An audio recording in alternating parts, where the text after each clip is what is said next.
There are exactly 2 verses in the entire Hebrew Bible that use the word Nephilim. 2 verses, and out of them has grown one of the most persistent, most argued over ideas in all of biblical interpretation. Giants, born of a union between heaven and earth. So, what does the Bible actually confirm about them?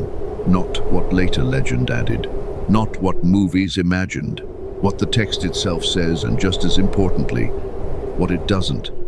In the next half hour, we're going to walk through every relevant passage: Genesis, Numbers, Peter, Jude, and the ancient debate over what they mean that has run for over 2,000 years and still isn't fully settled.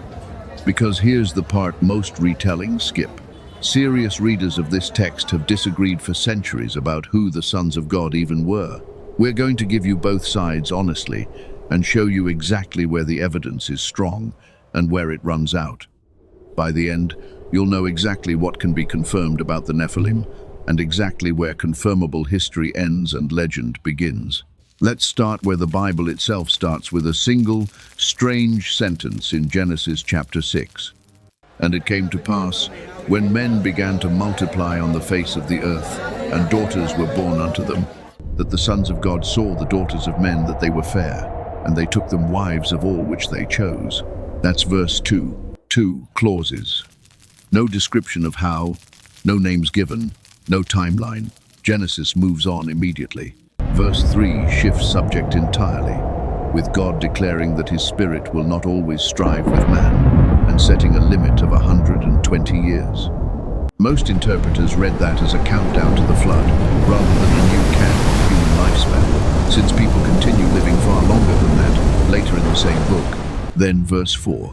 There were giants in the earth in those days, and also after that, when the sons of God came in unto the daughters of men, and they bare children to them, the same became mighty men which were of old, men of renown. That single verse is the entire confirmable textual foundation for the Nephilim as a category. Everything else, every image you've ever seen of them, is built on how people have chosen to read these 4 sentences.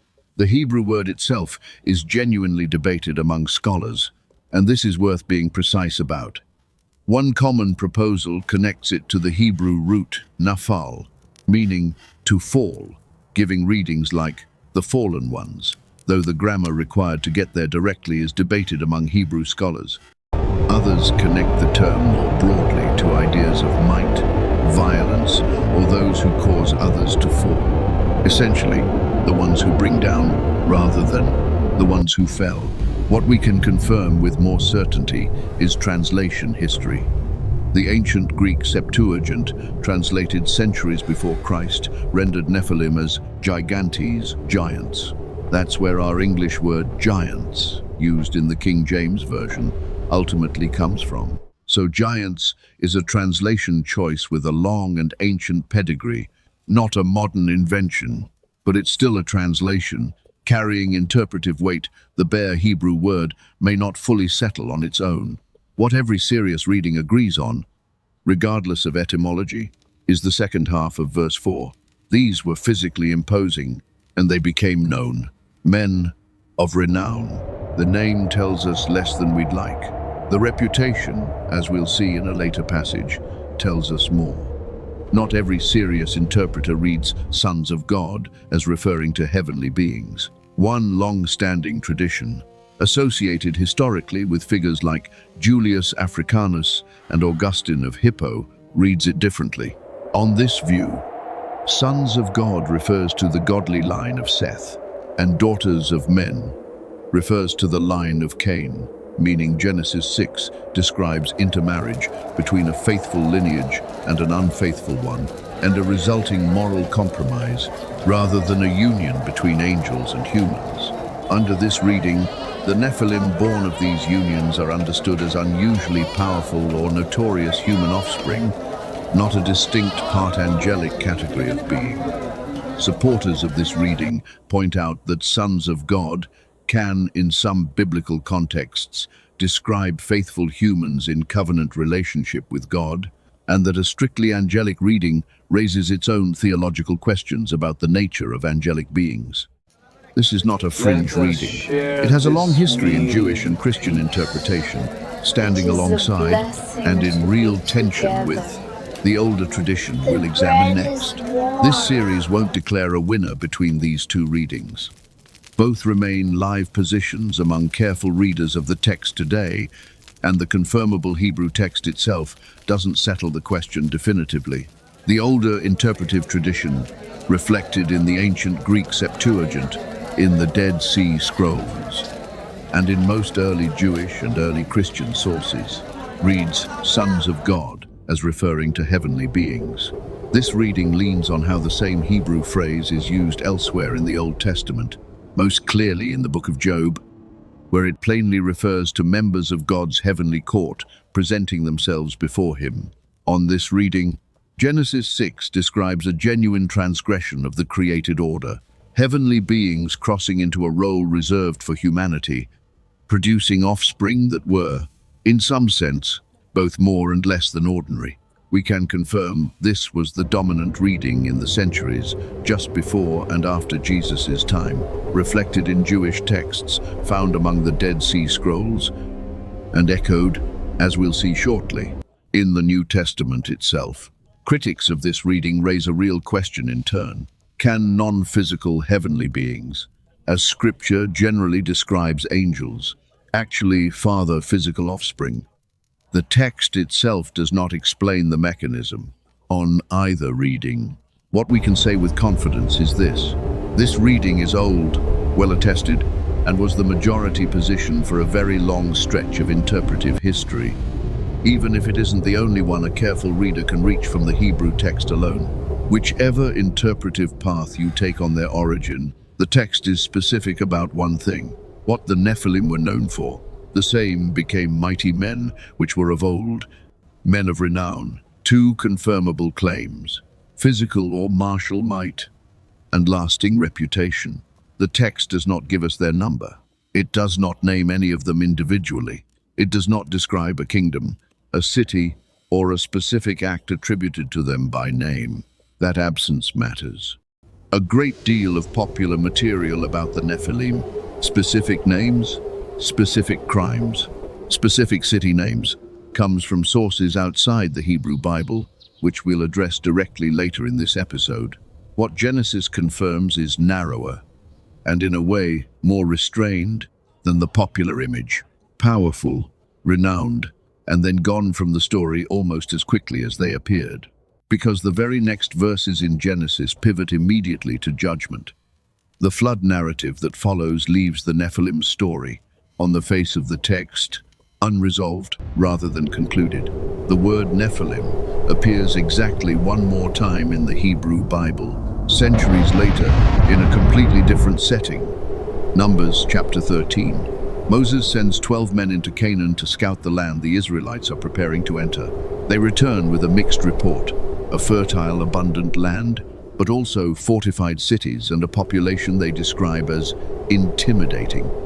And there we saw the giants, the sons of Anak, which come of the giants. And we were in our own sight as grasshoppers, and so we were in their sight.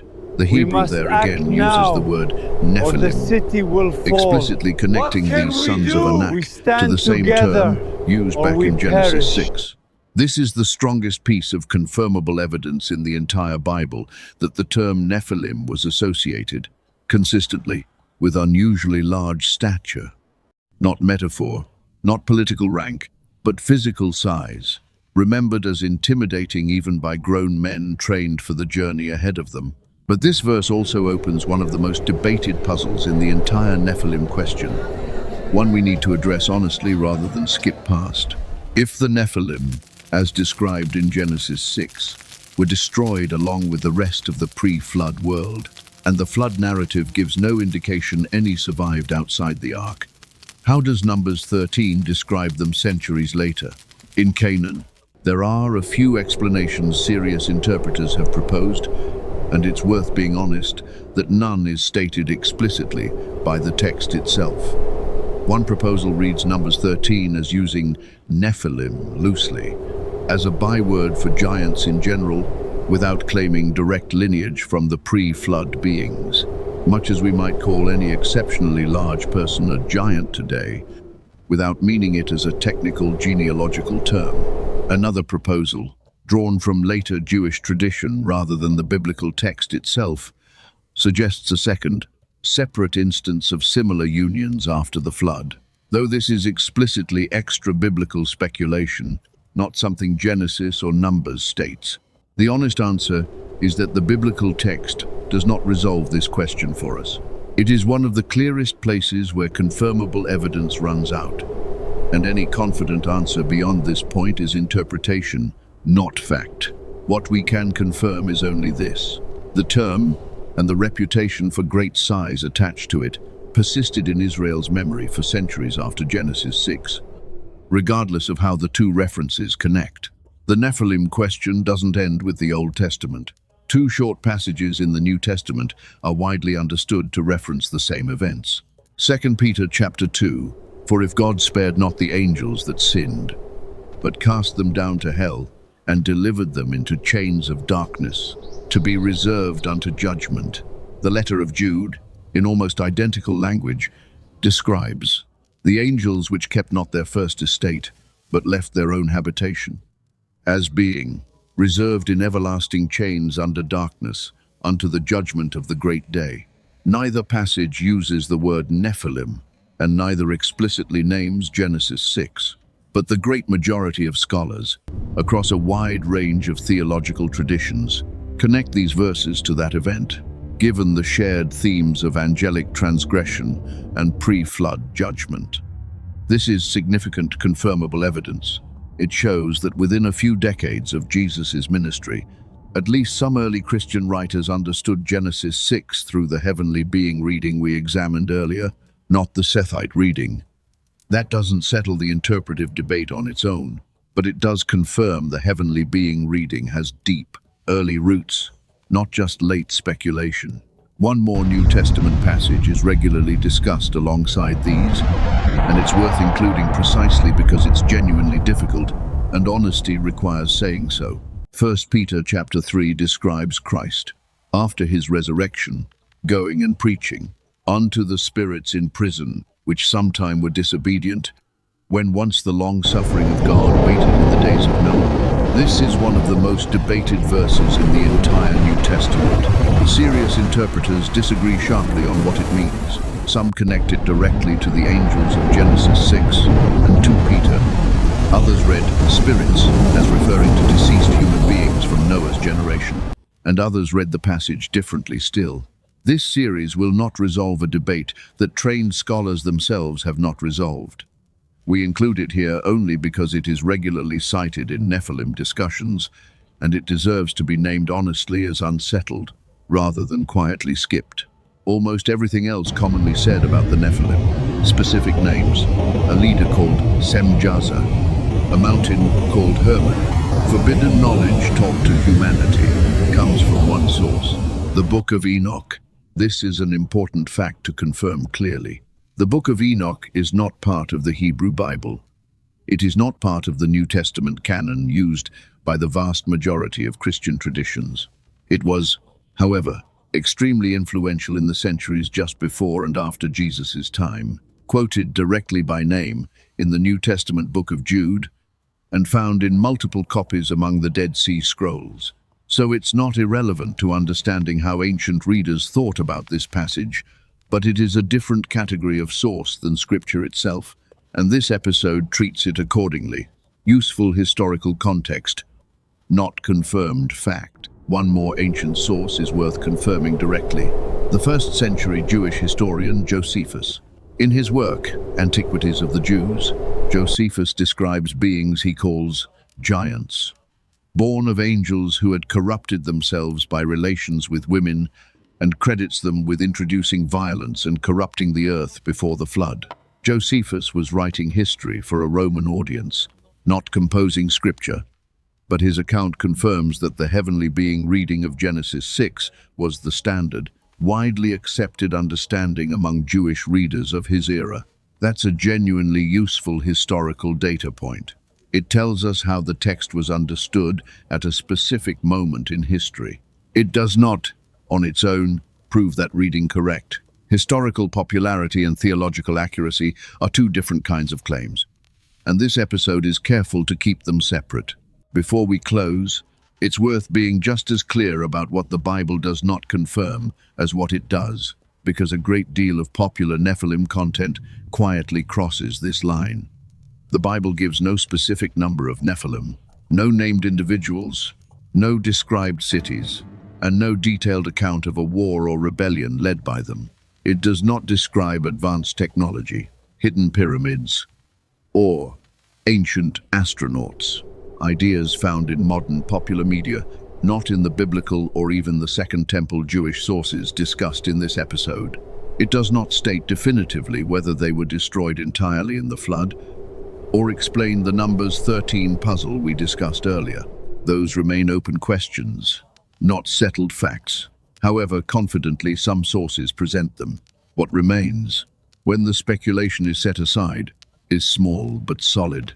2 verses, using one Hebrew word, a consistent ancient association with great size and renown, and a debate, honest, old, and still unresolved, over exactly who their fathers were. So here is the complete, confirmable picture. Beings called Nephilim appear in Genesis, tied to a union between sons of God and human women that Scripture describes, but does not explain. They were remembered as physically imposing and renowned. The same term resurfaces, centuries later, describing the sons of Anak in Canaan, a connection the text itself does not fully explain. The New Testament, in at least 2 places, appears to reference fallen angels judged for a transgression connected to this same era, without ever using the word Nephilim directly.